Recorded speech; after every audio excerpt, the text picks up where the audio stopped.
नमस्कार, आप सभी का स्वागत है श्रद्धा और सबूरी में। मैं बीच में इसलिए खड़ा हूं क्योंकि ये जो दो चेहरे हैं ना, ये बिल्कुल एक जैसे हैं और इनको पहचानना और इनको इंट्रोड्यूस कराना ना थोड़ा सा मुश्किल हो जाता है। इसलिए मैंने पहले ही सेटिंग कर ली। ये हैं राजेश ढींगरा जी और ये हैं हर्ष ढींगरा जी। ये ढींगरा बंधु भजन करने में एकदम अव्वल दर्जे के हैं और इनकी अब तक 9 एल्बम आ चुकी हैं, जिनमें से 5 एल्बम सिर्फ बाबा के भजनों की हैं। और मैं बहुत सालों से इनको जानता हूं, लेकिन जब हमने ये श्रद्धा और सबरी चैनल शुरू किया तो मुझे लगा क्यों ना इनको बुलाया जाए और इनसे ये जाना जाए कि भैया बाबा ने इनको कैसे बुलाया। तो राजेश जी, लोगों के अक्सर 2 सवाल रहते हैं आप लोगों से। बड़ा कौन है? तो आप प्लीज जरा लोगों को बता दें, बड़ा कौन है, राजेश बड़ा है या हर्ष बड़ा है? क्या होता है जी, जब लाइव मिलते हैं तब तो हम लोगों पे छोड़ देते हैं सवाल कि भैया आप बता दीजिए क्या कौन, आप ही गेस करिए। फिलहाल आप इसी स्थिति में यही बोलेंगे कि मैं बड़ा हूँ राजेश, और भाई हर्ष जो है थोड़े से छोटे हैं मुझसे। वैसे हम ट्विंस जुड़वा है जैसे जानते हैं आप, तो ये सब बाबा की लीला और कृपा ही है।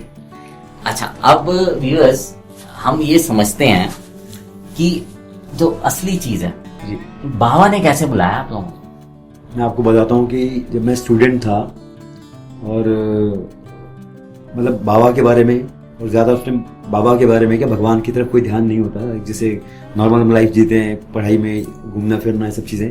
तो मुझे ये चीज़ याद है और मैं फर्स्ट टाइम अपनी लाइफ में किसी इंटरव्यू में या किसी भी जगह पर फर्स्ट टाइम बता रहा हूँ इस तरीके से, मतलब मीडिया में, क्योंकि मैं पर्सनल लोगों को बताया करता था ये एक्सपीरियंस। और वो एक्सपीरियंस आज भी मेरे दिल में है कि मेरा दोस्त था एक, जैसे आज भी मुझे याद भी है, वो सीन शाम का समय था। जैसे हम यंगस्टर होते हैं तो घूमने फिरने शाम के टाइम इधर उधर चले जाते हैं। वो कहता चलते हैं, मुझे लगा घूमने फिरने की, मार्केट में जैसे घूमने फिरने जा रहे हैं, पार्क जा रहे होंगे, या पता नहीं किस वजह। मुझे आज भी याद है बात। और वो मुझे ले गया कहाँ, बाबा के मंदिर, लोधी रोड मंदिर। अच्छा, तो व्यूअर्स जो दिल्ली के बाहर के हैं उनको बता देते हैं, लोधी रोड में एक बहुत बड़ा साईं मंदिर और बहुत वर्षों पुराना है। और वहाँ ले गया और मैं हैरान हो गया कि पहले तो मुझे कोई ऐसे हमारा प्रोग्राम ही नहीं था, भजन ना मैंने सुना था, ना मैंने बाबा के बारे में जानता था, ना मैं बाबा की शक्ल देखी थी, ना बाबा का रूप पता था, कुछ भी नहीं पता था।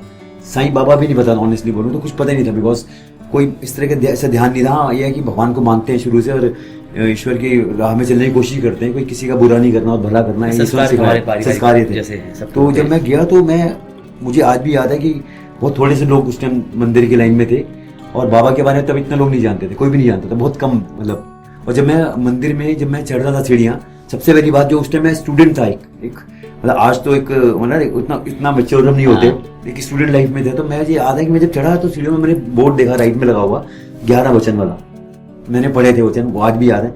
मैंने ये सोचा कि ऐसे, मैं हैरान हुआ था उस टाइम भी कि इतना मैच्योर नहीं था। मैं कहता ये ऐसे कौन से भगवान है जो गारंटी दे रहे हैं कि गारंटी वाले लिखा है कि मेरी शरण खाली जाए, हो तो कोई मुझे बदला है। मैंने कहा ये बात मुझे स्ट्राइक करी थी। मैंने वचन पढ़े, मैंने कहा तो बड़ा डिफरेंट सा दरबार है और भगवान, मुझे ये भी नहीं पता था क्या। जब मैं अंदर घुसा था मंदिर में तो मुझे आज भी याद है कि जैसे ही मैंने अंदर घुसा तो मेरा जो दिल है, ये मैं लोगों को, हजारों लोगों को बता चुका हूँ। भजन के बाद में भजन गाते हैं बाबा के, तो मैं लोगों को बताता हूँ पर्सनली, लेकिन ये फर्स्ट टाइम मैं किसी मीडिया में या इस तरीके से चैनल में बोल रहा हूँ, फर्स्ट टाइम। मुझे याद नहीं पड़ा मैंने कहीं बोला तो मैं कहीं नहीं बोला। तो मेरा जो दिल है ना, ऐसे लगा, मैंने देखा सामने समय साक्षात भगवान बैठे हुए। मैंने आदम कद का कोई पहली बार मूर्ति देखी नहीं थी। ऐसे लग रहा है कि आज बिल्कुल आदमी के, इंसान के कद के इंसान भगवान बैठे हुए हैं। जो मेरा दिल था ये ऐसे लगा था, इतना और वाइब्रेशन मैंने महसूस करी थी, मेरा दिल रुक गया था। जैसे ठहर जाता है ना, कुछ ठहर जाता है। मैं ऐसा महसूस किया था कि मतलब जिसमें मतलब ये वाइब्रेशन वर्ड तो मैं आज बोल रहा हूँ कि ऐसा मैंने वाइब्रेशन थी वहां पर, और मैंने ये फील किया था। तो अब वर्ड बोल रहा हूँ, तब मेरे पास ये मैं वर्ड्स नहीं थे मतलब।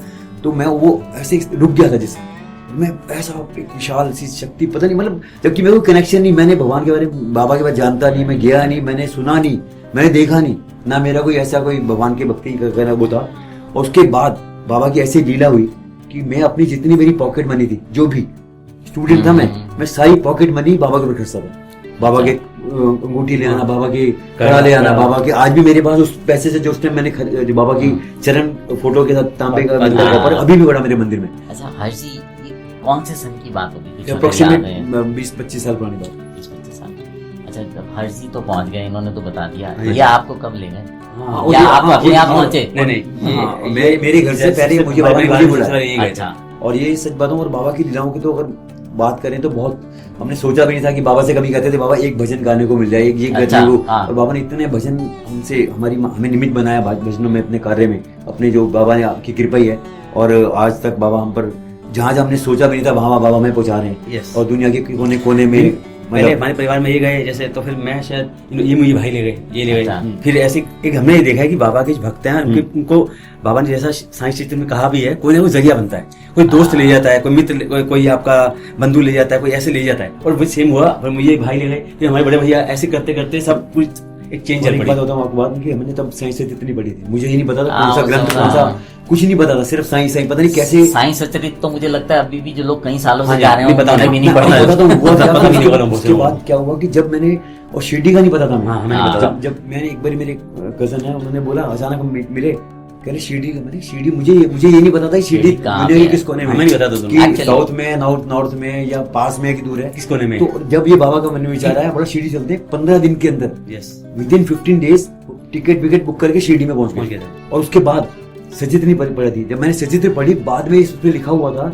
कि मैं जब भक्त को ऐसे बुलाता हूँ जैसे चिड़िया के पाँव में हाँ, रस्सी खींच के, रस्सी और ऐसे हमारे साथ धागा हुआ बांध के। था। हाँ। और हर बार आप ये देखेंगे बाबा भक्त जानते हैं कि बाबा कोई ना कोई मित्र ही लेके जाएगा बाबा के मंदिर, बाबा के आपको कोई ना कोई मित्र ही लेके जाएगा, और मित्र का काम खत्म, गायब। बस भजन कब से शुरू किए फिर आपने? हमें 19 साल हो गए। 19 ईयर्स हो गए। ये और बाबा की कृपा, ये बाबा की professionally- प्रेरणा, प्रोफेशनल। बाबा का आशीर्वाद है, हमारा इसमें कोई वो नहीं है। और- उनकी कृपा है, उन्होंने कहाँ विचार डाले, का वो बाबा लिखवा लेते हैं भजन, कुछ कंपोज करा लेते, कुछ गवा लेते, मुझे कराते चले गए। सच बता रहे हैं आपको, ये हमारी, हम नहीं मानते कि हमने बाबा की सारी अंग संग जो रहते हैं ना, वो वही यहाँ तक भी ले आए हैं। तो जहाँ भी जा रहे हैं जीवन के हर पल, जहाँ भी जिस ऊंचाई पे जा रहे हैं, जहाँ भी जा रहे हैं, बाबा की कृपा और लीला है। बाबा की कृपा की हमारे जो प्रधानमंत्री लाल बहादुर शास्त्री जी, जिनके यहाँ हाँ जी। उनकी समाधि पे भी हमें गाने का सौभाग्य प्राप्त हुआ, अच्छा। उनके परिवार में सुनील शास्त्री जी, उनके पर्सनल हमारी इनसे मतलब साईं भजन हमने वहाँ पर बाबा की फोटो करके करा समाधि पे, तो एक बड़ी बाबा की कृपा ही मानते हैं कि ऐसा सौभाग्य उन्हीं के है। पूरे वर्ल्ड वाइड जाने का सौभाग्य, चाहे दुबई हो चाहे कहीं भी जाए, तो बाबा के भक्त सब जगह हैं। और ईश्वर सब एक ही है, शक्ति एक ही है, वो जिनको चुनना है हमें ईश्वर के लिए भगवान ने इस धन्यवाद बाबा को सुबह शाम देते हैं, अपनी वाणी से, अपनी आत्मा से। सो व्यूअर्स, आपने सुना, मैंने आपको ये बोला था पिछले एपिसोड में कि मैं आपको बताऊंगा कि बाबा ने मुझे शिरडी कैसे बुलाया, लेकिन मैं इस एपिसोड के बाद जो अगला एपिसोड हम बनाएंगे उसमें मैं आपको बताऊंगा। फिलहाल आपने ये जाना कि इन दो जुड़वा भाइयों को बाबा ने किस तरह से पकड़ के बुलाया, और बुलाने के बाद ऐसे नहीं छोड़ा नहीं है, इनको पकड़ के रखा हुआ और पूरी सेवा ले रहे हैं इनसे। आपने सुना किस तरह से सेवा ले रहे हैं। सो व्यूअर्स, जुड़े रहें हमारे चैनल श्रद्धा और सबरी के साथ। अगर ये कार्यक्रम अच्छा लगे तो इसे सिर्फ अपनों तक मत रखिएगा, इसे और भी साईं भक्तों तक भेजिएगा। और अगर आपका भी कुछ अपना एक्सपीरियंस है, अगर आप दिल्ली में हैं या दिल्ली से बाहर कहीं भी हैं, तो आप हमें संपर्क कर सकते हैं। हमें इस कार्यक्रम में मैसेज भेज दीजिएगा, हम आपसे संपर्क खुद कर लेंगे और कोशिश करेंगे कि हम उस कार्यक्रम को जूम पे रिकॉर्ड कर सकें। सो आपसे विदा लेते हैं, बने रहें श्रद्धा और सबरी के साथ। धन्यवाद। धन्यवाद। ओम साईं राम।